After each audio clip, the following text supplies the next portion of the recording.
Hello viewers, welcome back to our channel. Today we see about how to secure our system, laptop or mobile from malicious website. Number 1. See if the link has the text HTTPS. If not, do not touch it. Why is HTTP not secure? HTTP requests and responses are sent in plain text, which means that anyone can read them. HTTPS corrects this problem by using TLS or SSL encryption. Number 2. Sometimes Google or Microsoft will detect malicious website and give a similar warning. Number 3. Do not touch the link that comes with information like free laptop, free mobile, cash gift voucher.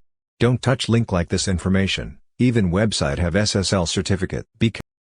கவர்மெண்ட்ல இருந்து ஃப்ரீயா laptop தராங்க. இந்த லிங்கை click பண்ணி உங்களோட details enter பண்ணீங்கன்னா within 14 daysக்குள்ள உங்களோட வீட்டுக்கு ஃப்ரீயா லேப்டாப் வந்துரும். Omar uncle yes come on இந்த மாதிரி வாட்ஸ்அப்ல வர ஃபேக்கான ஃபார்வர்ட் மெசேஜ் நம்பி தயவு செஞ்சு அந்த லிங்கை கிளிக் பண்ணாதீங்க. இந்த லிங்கை நீங்க ஜஸ்ட் கிளிக் பண்ணீங்கன்னா போதும் உங்களோட ஐபி அட்ரஸ், உங்களோட மொபைல் மாடல், அது மட்டும் இல்லாம இன்னும் ஒரு சில விஷயங்களை ஈஸியா ட்ராக் பண்ணிக்க முடியும். Careful. Thanks for watching. Goodbye.